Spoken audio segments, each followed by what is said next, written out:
It's already like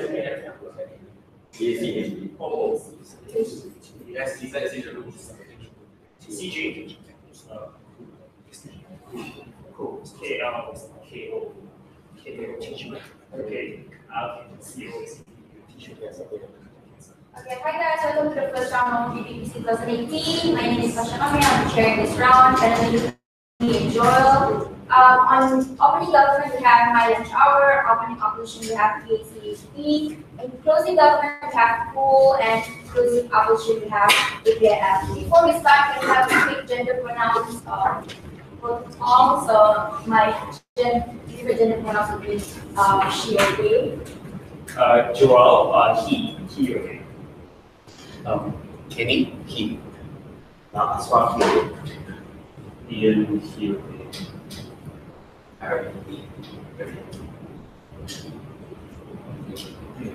Dinesh, he okay. Howard, he. Ashraf, he okay. He okay. Alright, so to start the first round, we got the Prime Minister. Okay, here.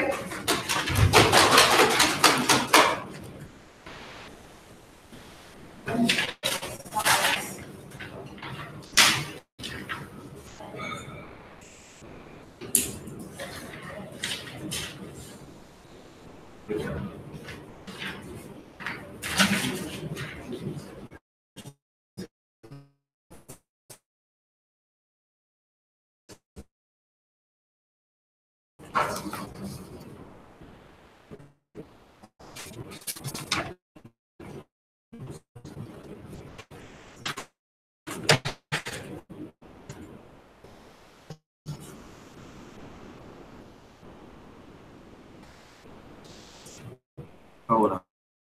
I check the motions.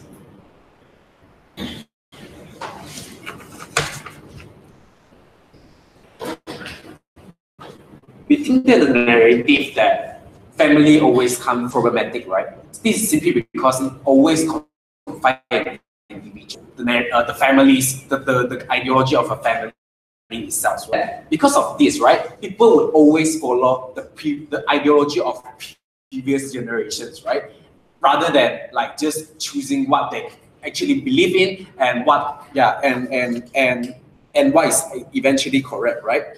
What is our stance in solving this problem, right? We think that they have their own ideology, rather than always placing families' ideology before what they actually believe in. And we also want people to be more open in accepting changes, which is different from the conservative one or the traditional one, which is usually the family ideology, right? What is our solutions, right? We think that we will propose another narrative itself. This narrative is that we want people to always prioritize in what they believe in, rather than always prioritize like family or the family come first narrative itself, right? So why are we proposing such change? Because we think that this narrative eventually impacting an individual life negatively, right? We think that when people always prioritize family, put family first, we think or put family belief over his own belief, right? We think that people are not living their own life eventually, right? For example, if I actually believe in Christianity, simply because my family is like Islam family, and me converting into Christianity would upset my parents, I wouldn't go to persuade like what I actually believe in or what I actually like. It result in people can't live the life that they want at the end of the day. And why is it people cannot live the life they want, and people would rather hurt themselves rather than hurting their family member, right? But why is this bad, right? Because we think that firstly, we think that individual are the one who is actually enduring all the pains of his life, right? Of the life of his own life. So we eventually think that the people should have the decision, or should have the power to actually make the decisions for themselves at the end of the day. And also we think that if we actually promoting family first, this kind of narrative, right? We are actually promoting a wrong concept of family, right? Why? Because we think that the concept of family itself is not about I'm going to support, I'm going to support you regardless of whether you are correct or not, right? We think that family is about upbringing each other to a better level in terms of morality, or in terms of whatever, right? Morality or ideology, right? So we think that in order for us to reach this kind of this stage, right? We think that people should be allowed to have their own ideology first. Then only they can have a discussions with their family, and eventually like upbringing the whole family to a higher level, or a more proper way at the end of the day. Right? So as a result of these changings, right? So how would this eventually change? How would following our paradigm would eventually have a better result, right? Because we think that under our paradigm itself, we think that people can eventually decide what ideology they should be following based on their own life experience at the end of the day, right? So when they're actually believing in something and live the life they want, right? They would eventually they can actually live more comfortably, right? They do not need to like endure all the things that all the pain of suffering that they don't like, right? For example, we think that if your parents tells you tells you a racist ideology, we think that under our side of the paradigm, simply because not all black people are bad people, you won't go and follow, or you won't go and do racist things, stereotype against them at the end of the day, right? So we think that these people can eventually live more comfortably with the way they want at the end of the day. Before that, any POI? No, expected. Okay. We also think that eventually. Okay, we also think that eventually people can actually judge things, exercise their own judgment rather than only relying on family judgment, right? This is where it is important, right? We think that when you're actually exercising your own judgment based on your own opinions or own belief, right? When something wrong happened, you won't go and regret like the decisions that you made at the end of the day, because we think that like this is what you actually believe in. This is what you actually believe in at the end of the day, rather than you simply based on other people's opinion or whatnot, right? So you won't regret like what have gone wrong in your life. And, here's the comparison at the end of the day. We think that on the other side of the house, yes, family might not have suffered that much of harm, but eventually yourselves have to suffer those harm at the end of the day, right? So why are we willing to make this trade-off at the end of the day, right? Because this is simply because we think that individual are the one who is going to be responsible for their life at the end of the day. So we think that family members are not going to end pain for you, right? Whatever they do, also the pain that gonna happen is still gonna be like endured by you. So we think that we should like eventually follow. We should reject the narrative that family come first.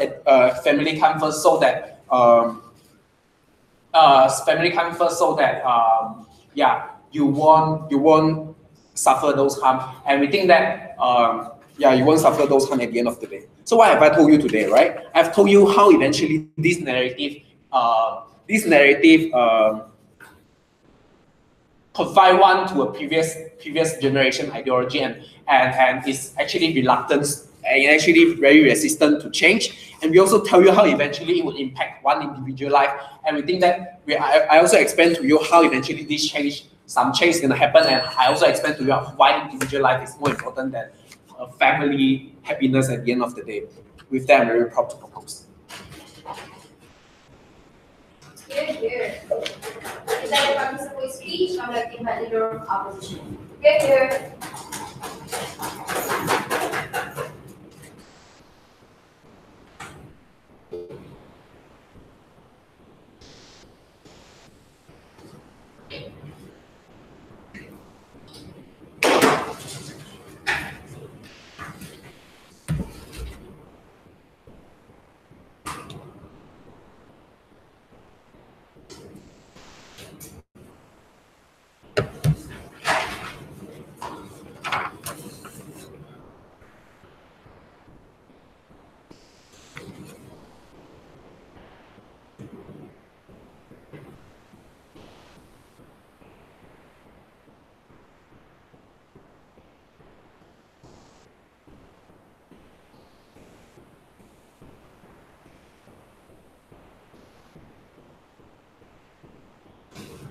A large part of the Prime Minister's speech dealt with the fact that self-autonomy is important and that we should be able to make decisions for ourselves. And that in itself is a perfectly valid argument.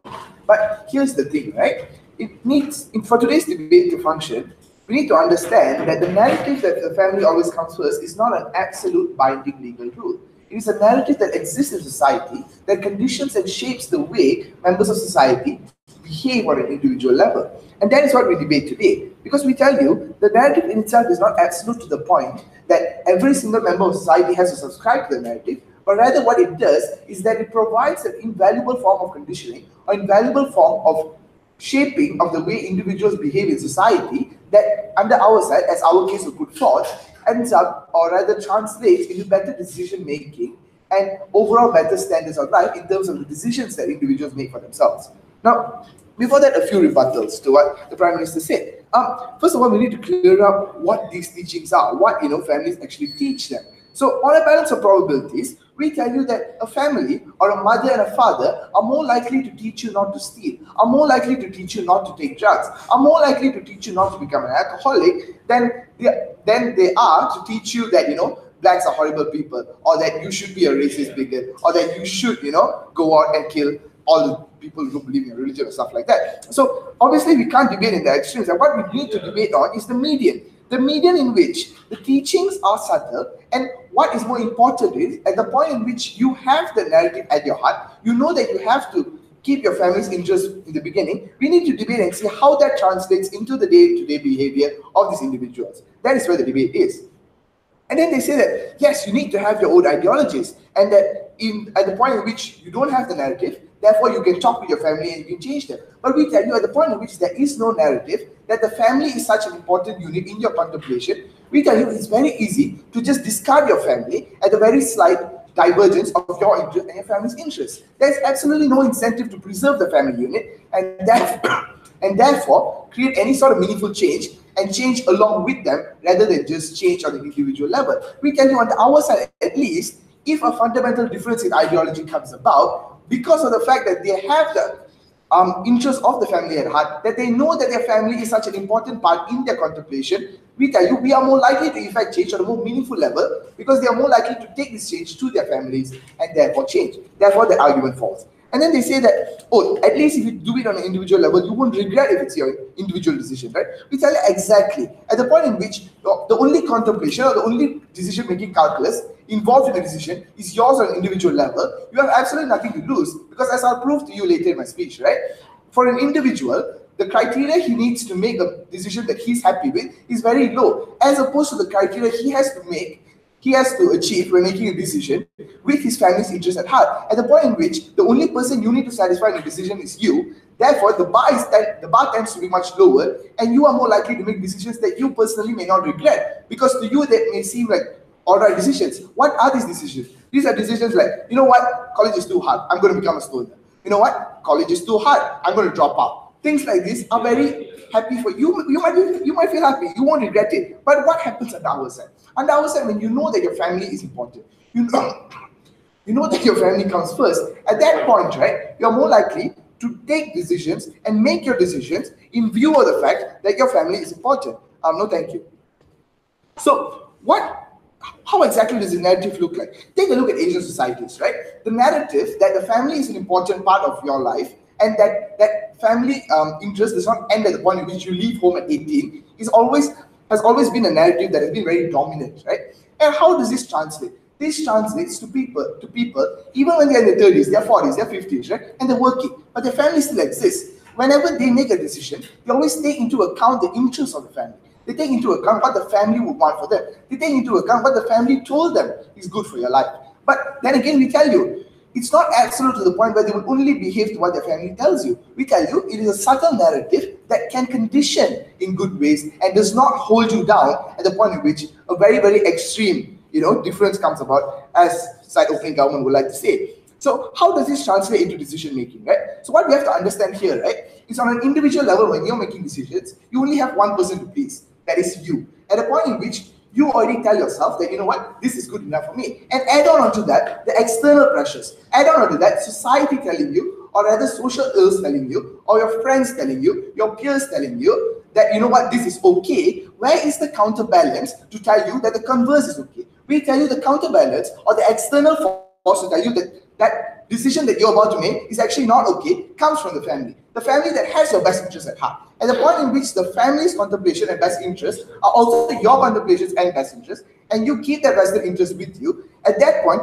you are more likely to go through a more extended and more analytical decision-making calculus, and you're more likely to make a decision that appeases both your family's righteous interest that also translates into a better decision for you. What does this look like? This looks like when, you think that I'm going to get a fast car as soon as I get my first salary, and society tells you, go ahead, that's your salary, man, that's your self-autonomy, you go ahead and do what you want, but your family tells you, no, that's an unwise decision. What you should do, remember, I told you, son, I told you, you should get a house, or I told you, son, you should get into a fixed deposit, you should grow your money. At the point in which you listen to external people, like your family, you keep that family interest in your heart, it is at that point you're more likely to make a decision that translates into a better outcome for you in a society that continues to condition individuals in the wrong way. And why do we want this responsibility? Why do we want individuals to have this added responsibility all the time? One is the very easy argument of the fact that they have an obligation to the family.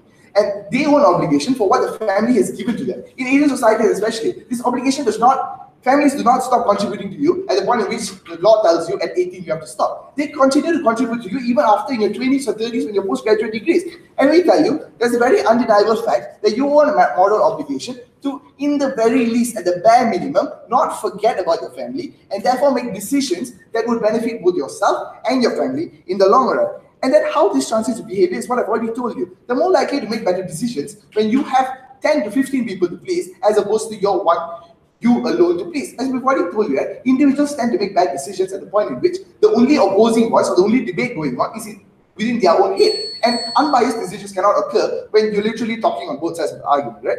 And therefore, we tell you on our side, we preserve the family unit. We create better decisions. We take into the account the benefits that this narrative can accrue to the decision-making calculus of an individual, and therefore we create a society where individuals garner more benefits from their decisions as opposed to side government. I'll be prouder to oppose. Thank the leader of opposition for speech. I would like to invite the leader of opposition. Here.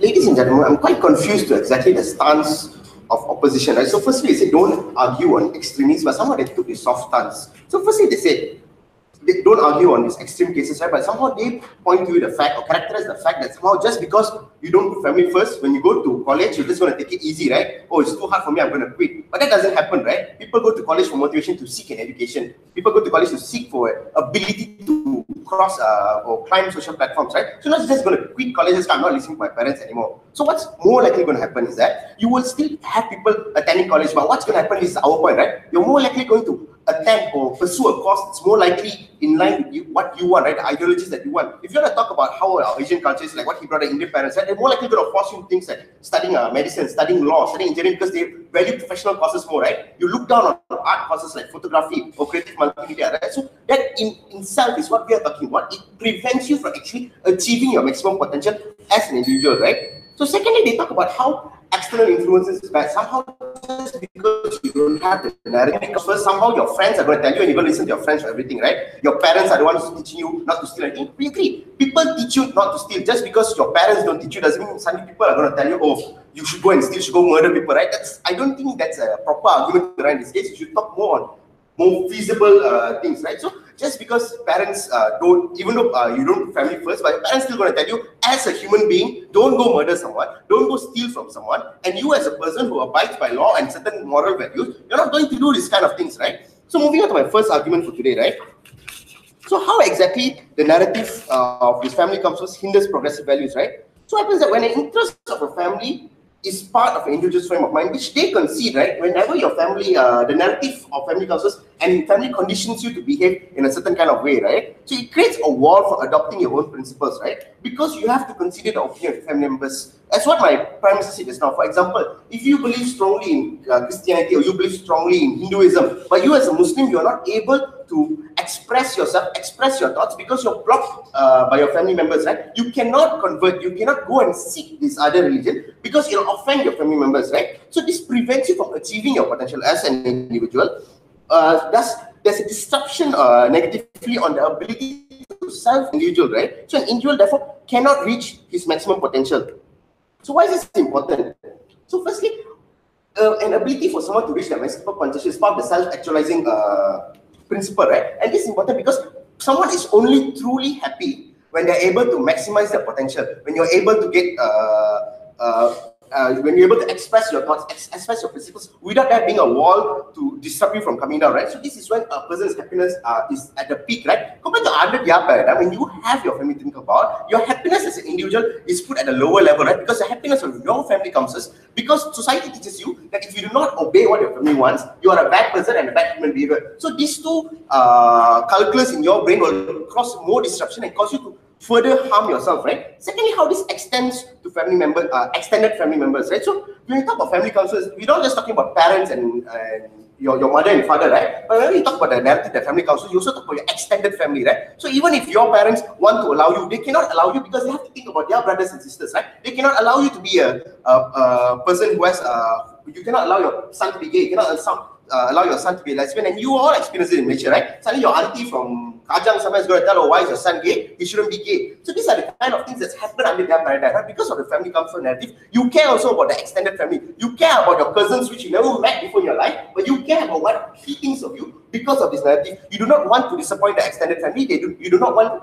them to look down upon you. Therefore, you do not allow your son, or you do not allow people within your family to express exactly what they want as an individual, right? You're more likely going to trap them. You're not going to allow them to study what they want. So secondly, an important point in this, in my argument today is before that any POI? None. All right, so how an individual is trapped within the family sphere, right? Because of this narrative that exists, people will always think that the only people you can count on and the only people you should trust is your family members. So what happens then? It traps you in these echo chambers of familyhood, right? So you think whatever your family says is true, whatever your family says must be true. If I'm thinking something else, therefore I'm wrong as an individual, I'm hurting my family, therefore I should block these things from ever happening, right? So you're more likely going to be trapped in this bubble, more likely going to be trapped in this echo chamber, right? So what happens then also is that this narrative pushes individual to sideline external forces, right? Which is important. When you're a person who's growing in a community where you may have different ideologies, but it's important to have external influences, right? It's important to have external support systems such as your friends, a counselor, a therapist. So it's important to have these people in your life in order to validate your actions or validate your ideologies or principles, right? What happens under their narrative when you have family counselors is that you will always put aside these support systems because they are not family. You see that whoever is not family does not have your best interest for you. Whoever is not your family does not have the ability to make you maximize your potential because only family can do that because somehow they gave birth to you, therefore they know what's best for you. Just because a person who's been trained or has a degree in psychology or PhD in psychology, even with all these factors, he's still not able to make proper or is not able to influence you properly because he's not a family member. If I move on, yes. So you're saying that people prioritize family members aren't capable of having friends or listening to other people? No, I'm not saying you're incapable of having friends, but you will only sideline your friends' influences because your family comes first. For example, I just say this: if you go to therapy and your mom says your therapy is bullshit, yes, I have to listen to my mom because my mom is family. My mom cares about me. My mom gave birth to me. She's family, therefore I have to listen to her. Compared to a therapist, although he's trained in giving proper advice, but because he's not my family member, he's not related to me very well. Somehow this disrupts this entire support system, right? So this way, I believe everyone's familiar with the saying, blood is thicker than water. However, the final part of the saying is that the bond of a covenant is stronger. Why is it important for individuals to have friends? Why do we have friends? We have friends because we need external validation outside of family members. Right? We do things with our friends. We do things together with them. We need them as support systems. Right? It's very hard for individuals to survive without friendship or without having a boyfriend, without having a girlfriend. Right? You always look for external support systems, right? Because you need the validation of your life. So this is where our paradigm is very important. Under our paradigm, when you do not put family first, instead you allow yourself to accept your own principles, instead allow yourself to express your own ideologies, you're better able to make friends, you're better able to find people from outside communities to talk to exchange ideas. So under our side, it's more likely to be exchange of ideas, more likely to have cultural integration, more likely, I mean, it's a bit far-fetched, but this is what we look at, right? You have people talking to people from outside your circle more often because you're not trapped within your family sphere. And with that, we gradually propose this narrative, we regret it deeply. Thank you. And like, I would like to invite the opposition.